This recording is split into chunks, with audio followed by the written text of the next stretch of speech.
Law and Liberty. This is a Reconstructionist radio production. Please visit calcedon.edu to download this book or purchase a physical copy. Law and Liberty. Rousas J. Rushdoony. Copyright 1984 and 2009. Vallecito, California. Chapter 1. Can we legislate morality? An oft-quoted statement has it that we can't legislate morality. We are told that it is useless and even wrong to enact certain kinds of legislation because they involve trying to make people moral by law. And this, it is insisted, is an impossibility. Whenever various groups try to effect reforms, they are met with the words, quote, "You can't legislate morality," end quote. Now, it must be granted that there is a measure of truth to this statement. If people could be made more moral by law, it would be a simple matter for the Board of Supervisors or for Congress to pass laws making all Americans moral. This would be salvation by law. Men and nations have often resorted to salvation by law, but the only consequence has been greater problems and social chaos. We can agree, therefore, that people cannot be saved by law, but it is one thing to try to save people by law, another to have moral legislation, that is, laws concerned with morality. The statement, quote, "You can't legislate morality," end quote, is a dangerous half-truth, and even a lie, because all legislation is concerned with morality. Every law in the statute books of every civil government is either an example of enacted morality or it is procedural thereto. Our laws are moral laws representing a system of morality. Laws against manslaughter and murder are moral laws. They echo the commandment, quote, "Thou shalt not kill." Laws against theft are commandments against stealing. Slander and libel laws, perjury laws, enact the moral requirements, quote, "Thou shalt not bear false witness," end quote. Traffic laws are moral laws also. Their purpose is to protect life and property. Again, they reflect the Ten Commandments. Laws concerning police and court procedures have a moral purpose also, to further justice and to protect law and order. Every law in the statute books is concerned with morality, or with the procedures for the enforcement of law, and all law is concerned with morality. We may disagree with the morality of a law, but we cannot deny the moral concern of law. Law is concerned with right and wrong. It punishes and restrains evil and protects the good. And this is exactly what morality is about. It is impossible to have law without having morality behind that law, because all law is simply enacted morality.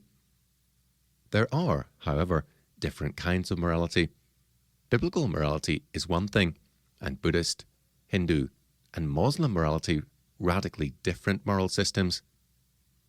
Some moral laws forbid the eating of meats as sinful, as, for example, Hinduism, and others declare that the killing of unbelievers can be a virtue, as in Muslim morality. For Plato's morality, some acts of perversion were noble forms of love, whereas for the Bible, the same acts are deserving of capital punishment. The point is this: all law is enacted morality and presupposes a moral system, a moral law, and all morality presupposes a religion as its foundation. Law rests on morality, and morality on religion. Whenever and wherever you weaken the religious foundations of a country or people, you then weaken the morality also, and you take away the foundations of its law. The result is the progressive collapse of law and order and the breakdown of society. This is what we are experiencing today. Law and order are deteriorating because the religious foundations, the biblical foundations, are being denied by the courts and by the people. Our American system of laws has rested on a biblical foundation of law, on biblical morality, and we are now denying that biblical foundation for a humanistic one. From colonial days to the present, American law has represented biblical faith and morality. Because it has been biblical, our laws have not tried to save men by law, and they have sought to establish and maintain that system of law and order which is most conducive to godly society. Now, our increasingly humanistic laws, courts, and legislators are giving us a new morality. They tell us, as they strike down laws resting upon biblical foundations, that morality cannot be legislated. But what they offer is not only legislated morality, but salvation by law. And no Christian can accept this. Wherever we look now, whether with respect to poverty, education, civil rights, human rights, peace, and all things else, we see laws passed designed to save man. Supposedly, these laws are going to give us a society free of prejudice, ignorance, disease, poverty, crime, war, and all other things considered to be evil. These legislative programs add up to one thing: salvation by law. This brings us to the crucial difference between biblical law and humanistic law. Laws grounded on the Bible do not attempt to save man or to usher in a brave new world, a great society, world peace, a poverty-free world, or any other such ideal. The purpose of biblical law, and all laws grounded on a biblical faith, is to punish and restrain evil, and to protect life and property, to provide justice for all people. It is not the purpose of the state and its law to change or reform men. This is a spiritual matter and a task for religion. Man can be changed only by the grace of God through the ministry of His Word. Man cannot be changed by status legislation. He cannot be legislated into a new character. The evil will or heart of a man can be restrained by law, in that a man can be afraid of the consequences of disobedience.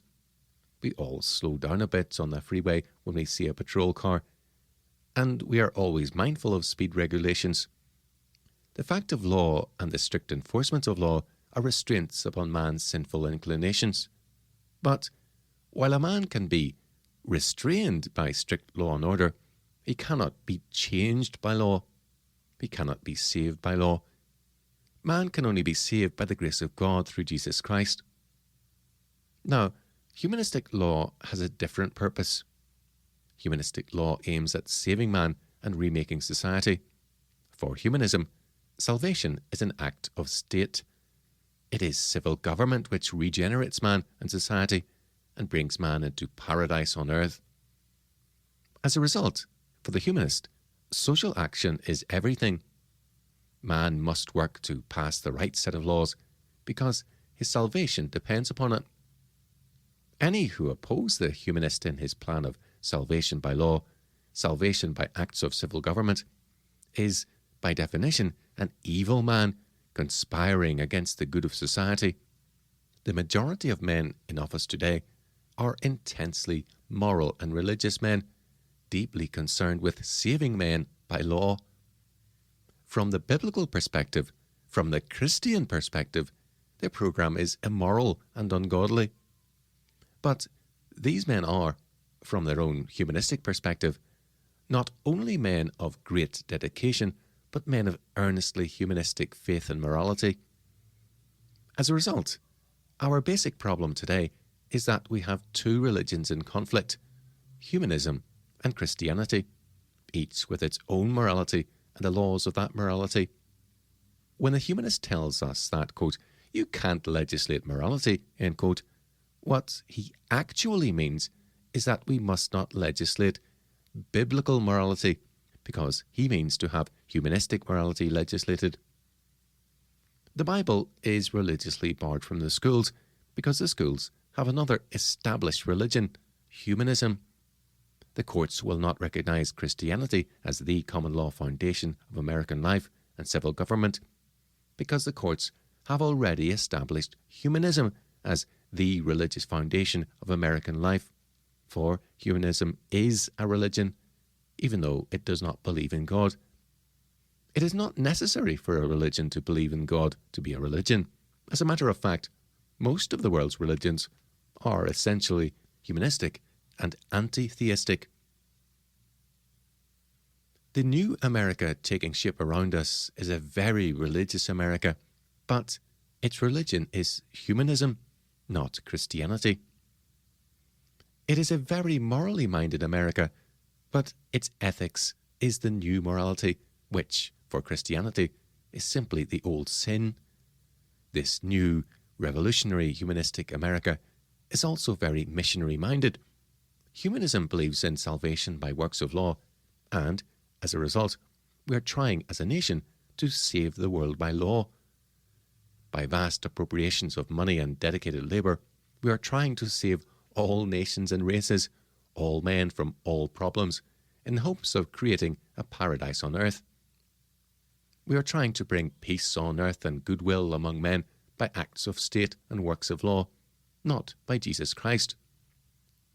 But St. Paul wrote in Galatians 2:16, quote, "Knowing that man is not justified by the works of the law, but by the faith of Jesus Christ, even we have believed in Jesus Christ, that we might be justified by the faith of Christ, and not by works of the law, for by the works of the law shall no flesh be justified." End quote. Law is good, proper, and essential in its place, but law can save no man, nor can law remake man and society. The basic function of law is to restrain, Romans 13, 1-4, not to regenerate. And when the function of law is changed from the restraint of evil to the regeneration and reformation of man and society, then law itself begins to break down, because an impossible burden is being placed upon it. Today, because too much is expected from law, we get less and less results from law, because law is put to improper uses. Only as we return to a biblical foundation for law shall we again have a return to justice and order under law. Quote, "Except the Lord build the house, they labour in vain that build it." End quote. Psalm 127, 1. The Reconstructionist Radio Podcast Network brings to you a complete lineup of podcasts where you will hear practical and tactical theology. Our desire is not simply that you consume our shows, but that you also live out your faith in every area of life. We can talk all day long about these things, but if we fail to put them into practice, then we fail as ambassadors of Jesus Christ our King. Subscribe now to your favorite Reconstructionist Radio Podcast Network shows, or you can subscribe to the Reconstructionist Radio Master Feed, where all of the content we produce, including the audiobooks and audio articles, will pop up as soon as they are available. And don't forget to visit reconstructionistradio.com to volunteer as a narrator or to partner with this ministry financially. May the Holy Spirit stir you into action for Christ and His kingdom.